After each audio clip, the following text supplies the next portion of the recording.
রহিমানগরে শীতার্থদের মাঝে শীতবস্ত্র বিতরণ। গণ অধিকার পরিষদের প্রার্থী এনায়েত হাসিবের মানবিক উদ্যোগ।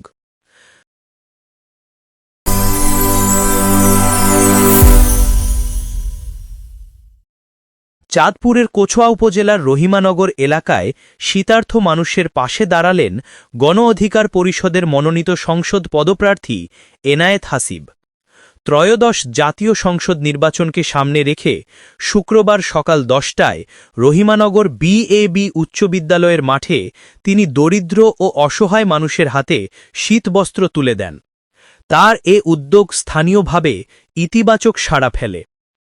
শীতবস্ত্র বিতরণ অনুষ্ঠানে প্রধান অতিথির বক্তব্যে এনায়েত হাসিব বলেন, তিনি সামান্য উপহার নিয়ে এলেও লক্ষ্য বড়। তিনি জানান, বৈষম্যহীন সমাজ গড়া তার রাজনীতির উদ্দেশ্য এবং শ্রমজীবী মানুষের ন্যায্য অধিকার নিশ্চিত করাই তার কাজের মূল প্রতিশ্রুতি।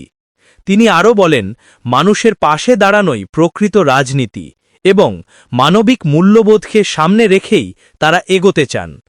অনুষ্ঠানে উপস্থিত ছিলেন চাঁদপুর জেলা ও কচুয়া উপজেলা যুব অধিকার পরিষদের বিভিন্ন পর্যায়ের নেতারা, স্থানীয় গণ অধিকার পরিষদের নেতাকর্মী, বিদ্যালয়ের শিক্ষক ও এলাকার গণ্যমান্য ব্যক্তিরাও অনুষ্ঠানকে প্রাণবন্ত করে তোলেন। স্থানীয়দের মতে এ ধরনের মানবিক উদ্যোগ রাজনৈতিক পরিবেশে ইতিবাচক বার্তা দেয়।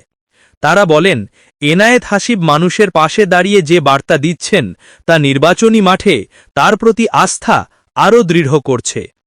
শীতবস্ত্র বিতরণ কার্যক্রমটি এলাকায় সামগ্রিকভাবে মানবিক সহায়তা হিসেবে প্রশংসা কুড়িয়েছে।